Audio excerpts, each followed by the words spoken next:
see this or embrace singleness as a season of growth rather than a season of frustration? So how do you embrace singleness as a season of growth? So like Daniela mentioned, most times the conception of singleness is being misunderstood. So first of all, the society calls singleness being unmarried, but they are two different things. When you say somebody is single, it's different from being unmarried. Just like the team singles are ready to mingle, the notion is that they are unmarried, but the word is single. So it is from the right perspective, singleness is being whole, individual, and ready for getting married, which is how God created man to be, the first man. So what you don't want to stop being is being single, but what you want to stop being is being unmarried. Praise the Lord.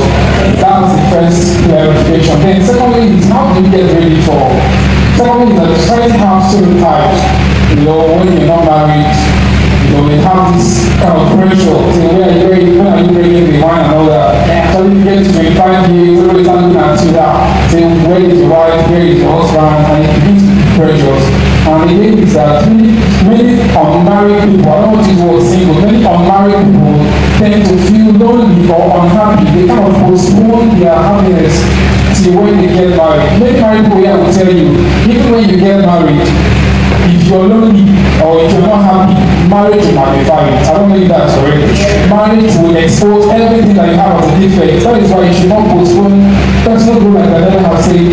Happiness or even being purpose-driven should come before marriage.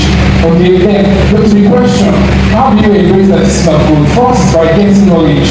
The Bible says in Proverbs 24 verse 3, says true wisdom a house is built, true understanding is established. Yeah, Proverbs 24 verse 3, true understanding is established, and true knowledge, all of these truths are few precious here. So knowledge is how to establish any foundation. Praise the Lord. So how do you embrace a system of growth? It's by getting knowledge.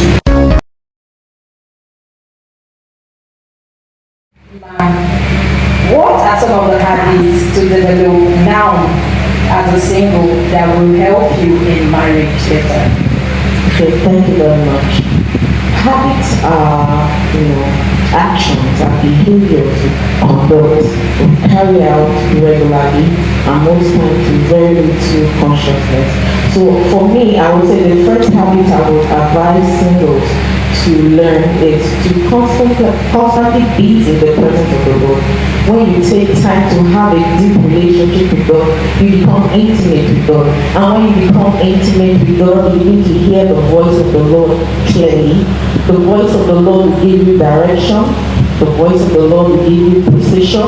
It will give you clarity to help you in decision making. So hearing the voice of the Lord, training yourself, being in the presence of the Lord is one habit I will encourage singles to learn at this stage. Also, I would like to talk about forgiveness. A lot of people carry unforgiveness like a bag of trash roundabout and even show in their faces. So train yourself to forgive. In marriage will bring different issues. Issues will come up in marriage and apologies may come, apologies may not come, but you have to forgive and move on. So whatever circumstances that come your way from henceforth, see it as a test and tell yourself deliberately, I'm going to forgive. Begin to train yourself. Patience is also something you should learn. Selflessness is something you should learn, because in marriage it's not me, I, it's now we. So you begin to learn how to be selfless. Also, I would like to talk about emotional intelligence. If you are here and you've not started the emotional intelligence journey, you are alone, you are far behind. Learning how to be emotionally stable, it will help you identify the type of emotion.